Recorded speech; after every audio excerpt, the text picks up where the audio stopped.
The house stood alone, shrouded in shadow. It was a skeletal thing, its windows like empty eyes.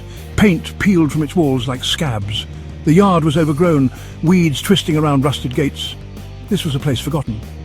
Daniel approached cautiously. He was drawn to forgotten places, to the stories whispered in dust and decay. He'd heard tales of this house, whispers of tragedy and madness. Now he was here to see for himself. The front door creaked open as if inviting him in.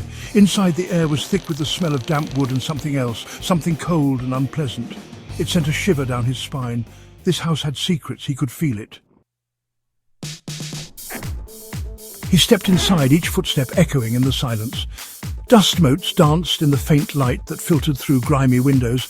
Cobwebs clung to every surface like ghostly shrouds. As Daniel ventured deeper, he became aware of a soft sound. A whisper. It seemed to come from the walls themselves, a low, rustling murmur. He stopped, holding his breath, straining to hear.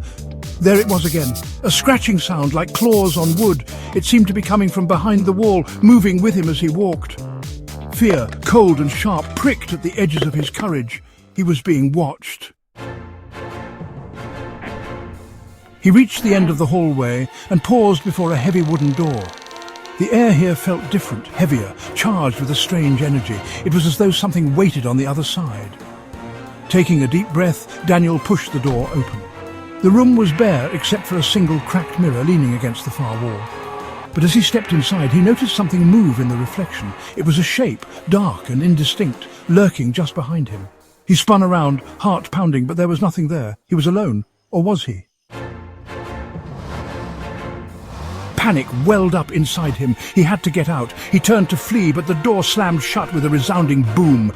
He was trapped. The scratching returned, louder this time, frantic. It was coming from all around him, from inside the walls themselves. The walls seemed to pulse and writhe, as if something was trying to break free.